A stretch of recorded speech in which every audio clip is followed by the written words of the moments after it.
ರಾಜ್ಯದಲ್ಲೂ ಕೂಡ ಜಡಿ ಮಳೆ ಶುರುವಾಗ್ಬಿಟ್ಟಿದೆ. ಅದರಿಂದ ಸಾಲು ಸಾಲು ಅವಾಂತರಗಳು ಸೃಷ್ಟಿಯಾಗ್ತಾ ಇದೆ. ಮೈಸೂರಿನಲ್ಲೂ ಕೂಡ ಮಳೆ ಆಗ್ತಾ ಇದ್ದು ಮರವೊಂದು ಧರಶಾಹಿಯಾಗಿದೆ ಎನ್ನುವಂತಹ ಮಾಹಿತಿ ಸಿಗ್ತಾ ಇದೆ. ಜಿಟಿ ಜಿಟಿ ಮಳೆಗೆ ಧರೆಗುರುಳಿದ ಮರಗಳು, ಏಕಕಾಲಕ್ಕೆ ಉರುಳಿ ಬಿದ್ದ 2 ಮರಗಳು.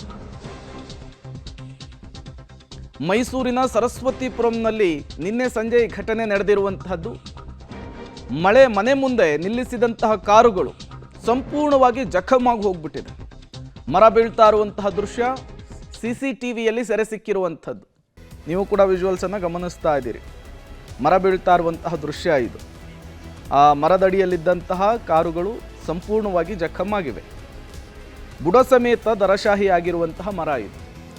ಕಳೆದ 1-2-3 ದಿನಗಳಿಂದ ನಿರಂತರವಾಗಿ ಮಳೆ ಆಗ್ತಾ ಇದೆ.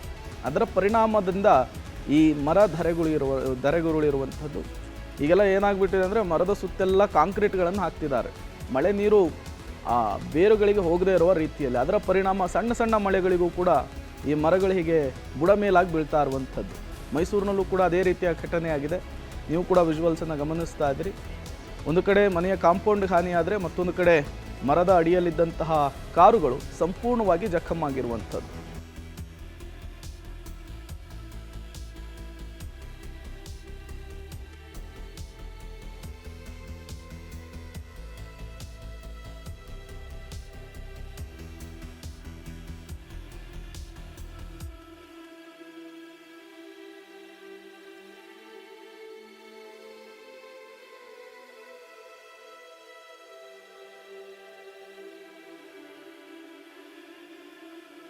ಮತ್ತಷ್ಟು ಡೀಟೇಲ್ಸ್ ಅನ್ನು ಕೊಡ್ತಾರೆ KP ನಾಗರಾಜ್, ದೂರವಾಣಿ ಸಂಪರ್ಕದಲ್ಲಿ ಜಾಯ್ನ್ ಆಗಿದ್ದಾರೆ. KP ನಾಗರಾಜ್, ಮರ ಬೀಳುವ ರೀತಿಯಲ್ಲಿ ಮಳೆ ಬರ್ತಾ ಇದೆಯಾ, ಹೇಗೆ ಏನ್ ಕತೆ ಅಂತ ಹೇಳಿ?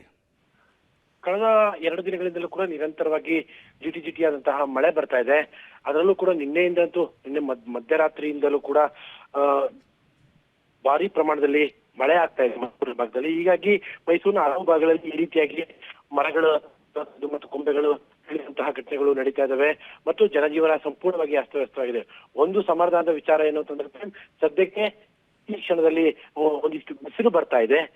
ಹಾಗಾಗಿ ಒಂದಿಷ್ಟು ಜನಜೀವನ ಒಂದು ಸರಿದಾರಿಗೆ ಬರ್ಬೋದು. ಯಾಕಂದ್ರೆ ಮರಗಳು ಬೀಳೋದಕ್ಕೆ ಕಾರಣ ನಾವು ಮಾಡ್ಕೊಂಡಿರುವಂತಹ ಅವ್ಯವಸ್ಥೆಗಳು. ಅಂದ್ರೆ ಫುಟ್ಪಾತ್ ನ ನಿರ್ಮಾಣ ಮಾಡುವಂತ ಸಲುವಾಗಿ ಬೇರುಗಳಿಗೆ ನೀರು ಹೋಗದ ರೀತಿಯಲ್ಲಿ ವ್ಯವಸ್ಥೆಗಳನ್ನ ಮಾಡ್ಕೊಂಡ್ಬಿಟ್ಟಿರ್ತೀವಿ. ಪರಿಣಾಮವಾಗಿ ಈ ರೀತಿಯಾಗಿ ಬೃಹತ್ ಮರಗಳೂ ಕೂಡ ಚಿಕ್ಕ ಮಳೆಗೂ ಕೂಡ ಬೀಳುವಂತ ವ್ಯವಸ್ಥೆ ಮೈಸೂರಿನ ಭಾಗದ ಹಲವು ಭಾಗಗಳಲ್ಲಿ ಆಗ್ತಾ ಇದೆ. ಇದು ಮಳೆ ಸೃಷ್ಟಿ ಮಾಡಿದಂತಹ ಅವಾಂತರಕ್ಕಿಂತ ನಾವು ಸ್ವಯಂ ಪ್ರೇರಿತವಾಗಿ ಮಾಡ್ಕೊಂಡಿರುವಂತಹ ಅವಾಂತರ. Okay, thank you KP Nagaraj ತಮ್ಮೆಲ್ಲ ಮಾಹಿತಿಗಾಗಿ.